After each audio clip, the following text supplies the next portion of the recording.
Will the gentleman yield for questions? Gentleman yield for Absolutely. questions. Gentleman yield for Absolutely. questions. You just said that you thought this process would be abused. What do you think? People will get raped so they can stay here? No. Can you explain what you mean by her amendment would lead to abuses within the system? My concern is that just as with cartels and what's going on in Mexico and how they coach up people, how they tell people, we have information that cartels are even going through the process, even through ports of entry, and reporting back.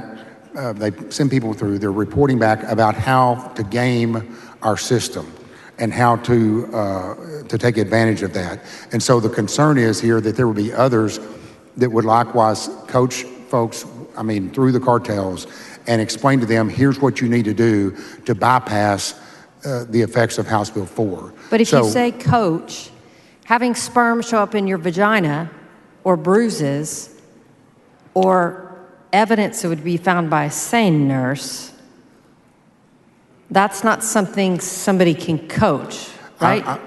No, and I would further say in that regard, yes, most women that are coming across, my understanding from my discussions with DPS and with others, is that probably most women have been abused, have been raped, or whatever, that are coming over illegally.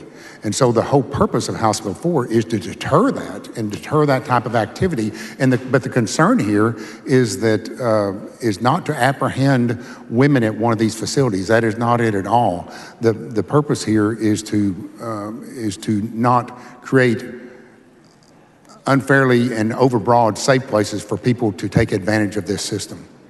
I find it illogical to say that her amendment would create an unintended loophole, a slippery slope of a concept of a safe haven for illegal entry when her amendment talks about the fact that somebody is going to see a sane nurse. You may know seeing a sane nurse is rare. I understand, but again... Those are in hospitals. Right. I couldn't even get one in the juvenile jail to assist kids because it's hard for us to get sane nurses. Right. So we're talking about Memorial Hermann, other hospitals where somebody is taken for rape that we don't want them to be illegally sent out without any due process, as has already been brought up by Chairman Moody, because we want to catch the perpetrator that just raped them, right? So I understand that, but I also say that some of these facilities, we're not talking about, in my perfecting amendment or the amendment to the amendment, we included hospitals, healthcare facilities, or hospitals and several other places. But these particular things that we're talking about here, I had to look up what a safe ready facility was myself. And the concern is that those can be created at any location. They're not necessarily by hospitals and get approved and done. And my concern is that it would be unfairly abused as far as this process, and people would be coached to go there. I'm not. I can tell that Representative Howard has additional questions, and I don't want her to lose her opportunity to get on the record the important information that we both individually have. I can say getting a rape victim to actually be willing to undergo an exam is key evidence that the state of Texas desperately needs in eliminating rape and going after perpetrators. It is the most vital, most important piece of evidence because it corroborates not only the assault, but many times it leads to that unbelievable world uniqueness of DNA to say, not anybody else accused, but that guy did it.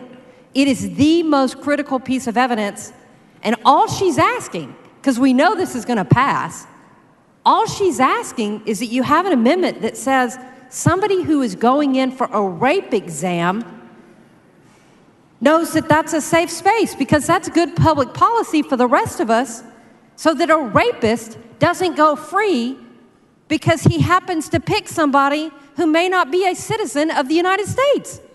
I thought we were all for eliminating rape.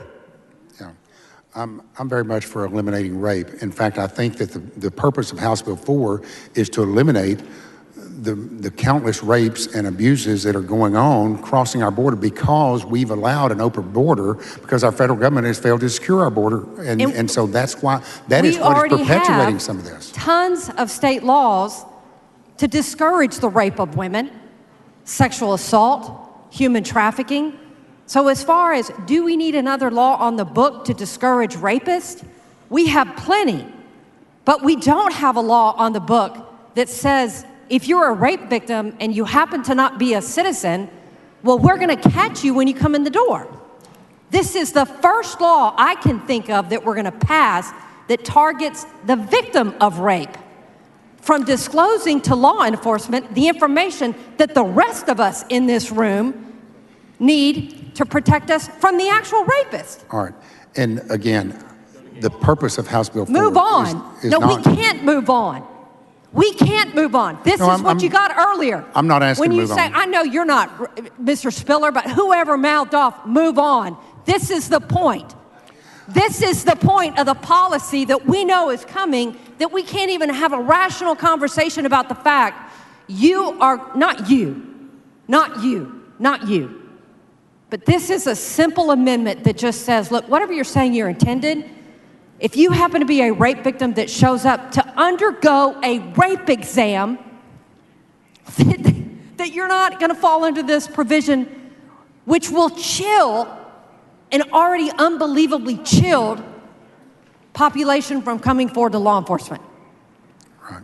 So that's why I'm asking, please consider the amendment and accept it. And if not, men, vote for it.